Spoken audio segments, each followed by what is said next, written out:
नबी पाक सल्लल्लाहु अलैहि वसल्लम पर सहाबा सबसे बड़ा एतराज यह किया जाता है, नहीं जब इमाम हुसैन चले गए और अपने घर बार वालों को लेकर चले गए तो सहाबा कराम क्यों नहीं गए? मैंने कहा मेरे अजीज, हम यहां पर हक को वाजे करने के लिए बैठे हैं, ना किसी का इनाद है, ना बुग़्ज़ है, ना लड़ाई है, ना झगड़ा है। हकीकत यह है, कोई माई का लाल मुझे यह साबित कर दे कि इमाम अली मुकाम ने यह ऐलान किया था कि मैं जंग के लिए जा रहा हूं और मेरे साथ चलो। कहते नहीं, यह तो आपने ऐलान नहीं किया। तो मैंने कहा मेरे अजीज, मेरे दोस्त, जब इमाम हुसैन ने जंग का ऐलान किया ही नहीं तो फिर कैसे सारे के सारे चल पड़ते? पहले तो यह बताए ना। और वैसे भी जो जंग करने के लिए जाए तो क्या वो 6 माह के बच्चों को साथ लेके जाता है? जंग करने के लिए अपनी औरतों और बच्चों को साथ लेके जाता है? नहीं मेरे अजीज, आपको मालूमात दुरुस्त करना होगी। खुदा के वास्ते नबी पाक सल्लल्लाहु अलैहि वसल्लम के सहाबा का मकाम भी समझो और आले रसूल का भी समझो।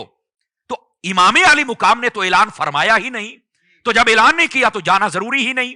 यह पहली बात है। दूसरी बात सुनिए, अगर यह सवाल किया जाए कि नबी पाक के सहाबी क्यों नहीं गए और फिर बुरा भला कहना शुरू कर, यह राफजियाना सोच है।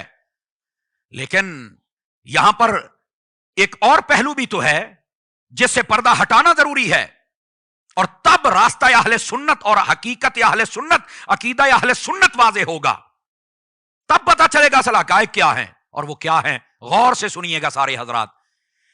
मैंने कहा अगर सहाबा कराम नहीं गए, इतराज हो रहा है, इस पर मैं आगे दरीचे खोलता हूं बाकी गुफ्तगू के, लेकिन मुझे यह बताया जाए क्या इमाम अली मुकाम इमाम हुसैन रज़ी अल्लाह ताला अन्हु आपके सगे भाई जो बाप शरीक थे, जिनका नाम हजरत मोहम्मद बिन हनफिया था, क्या वो साथ गए थे? कहा नहीं, वो तो नहीं गए थे। कहां थे? कहा वो तो मदीना में थे, वो तो मक्का तक भी साथ नहीं गए थे। चे जाए के बाकी मनाजिल तय करते हुए करबला में जाते। ये बात बड़ी समझने वाली है ना, पॉइंट टू बी नोटेड जिसको मैं कहता हूं, इस बात को समझिए। वो साथ नहीं गए। तो अगर सहाबा पर इतराज होता है तो फिर इसका क्या जवाब होगा? ये कोई खारजी सवाल कर सकता है, लेकिन खबरदार, हम ना राफसी हैं ना खारजी हैं, हम सुन्नी हैं। हम दोनों घरों का दिफा करेंगे। हमारे जिस्म के टुकड़े तो हो सकते हैं, लेकिन हम पाकों की शान पे हर्फ नहीं आने देंगे। हम पूरा दिफा करेंगे। ना राफजियाना सोच को आगे परवान चढ़ने देंगे, ना खारजियाना सोच को परवान चढ़ने देंगे। अब यह कोई एतराज कर सकता है, इसका जवाब मैं देता हूं, लेकिन असल बात यह है, सिर्फ यह नहीं कि हजरत मोहम्मद बिन हनफिया जो आपके सगे भाई थे वो नहीं गए, हजरत सैयदा सुगरा रज़ी अल्लाह ताला अन्हा, आपके जो शौहर हजरत हसन मुसन्ना रज़ी अल्लाह अन्हु, वो हजरत इमाम हसन के बड़े शहजादे हैं, आपके शहजादों में से, वो भी तो नहीं गए, वो भी तो इधर थे। तो फिर यहां क्या जवाब? जवाब हम देंगे ना, लेकिन मैं सिर्फ बता रहा हूं कि यह कहना कि आल सारी चलेगी सहाबा को नहीं गए, ओ भाई इनके अफराद भी पीछे थे। उसकी वजह क्या है? एक तो मैं बात बता चुका, आगे चल के थोड़ा सा और खोलता हूं ताकि यह मसला भी हल हो जाए आपका। तीसरी बात यह है, हजरत औनो मुहम्मद के बाप हजरत सैयदा ज़ैनब रज़ी अल्लाह ताला अन्हा जो मैदान करबो बला में थी, उनके शौहर हजरत अब्दुल्ला बिन जाफर रज़ी अल्लाह अन्हु, ओ भाई ये भी तो नहीं गए थे, ये भी तो मदीने में ही थे ना। ये बात बड़ी सोचने वाली है। आप कहते यार मौलाना ये तो हमें कोई नहीं बताता। मैंने कहा कोई क्या बताएगा, उनका सौदा वैसे जो बिकता है, तो कोई क्यों बताएगा? तो ये तो आपको सुन्नी बताएगा कि ये अफराद नहीं गए। वजह क्या थी? क्योंकि इमाम अली मुकाम ने फरमाया था मैं जंग के लिए नहीं जा रहा, खत मेरे नाम के आए हैं, मैं सिर्फ अपना वो फरीजा अदा करने के लिए जा रहा हूं कि क़यामत वाले दिन वो ये ना कह सके कि हमने हुसैन को बुलाया था, लाखों सलाम हो आपकी शान पर, तो ये आए नहीं। फरमाया बुलाया मुझे जाने तो दो ना। अब ये वजह थी।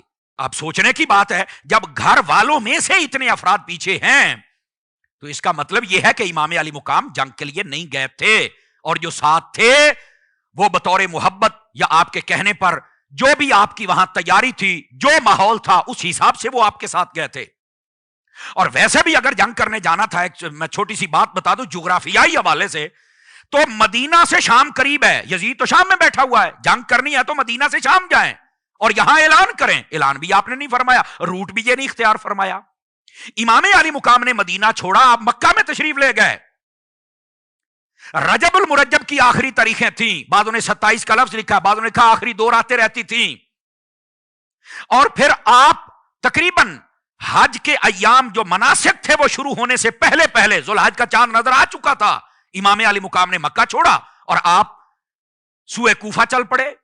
اگر مکہ سے ہی جانا تھا تو وہاں سے بھی شام کا راستہ ہے، جس کا مطلب آپ جنگ کے لیے نہیں جا رہے تھے میرے عزیز. پہلے اس بات کو جغرافیائی طور پہ کلیئر کریں. اور مدینہ سے شام قریب ہے، مکے سے قریب نہیں ہے. تو پھر امام علی مقام یہاں سے مدینہ سے مکہ کیوں شفٹ ہوئے؟ اس لیے میرے امام امن کے سفیر ہیں. میرے امام نے یہاں پر بدامنی نہیں ہونے دی، ورنہ آپ ایک اشارہ کرتے کہ یہ ماحول بن رہا ہے، ہم نے مقابلہ کرنا، یہ ہو ہی نہیں سکتا، اور وہ ان کا ساتھ نہ دے. یار یہ ہو کیسے سکتا ہے میرے عزیز؟ اس واسطے یہ باتیں سمجھنے والی ہیں بھائی. تو امام علی مقام امام حسین رضی اللہ تعالی عنہ آپ جو تشریف لے کے گئے، اس کی وجہ یہ تھی جو میں نے آپ کے ساتھ بتایا. ایک تو جنگ کرنے کے لیے نہیں، صرف وہ خط آئے تھے ان کا جواب دینے کے لیے.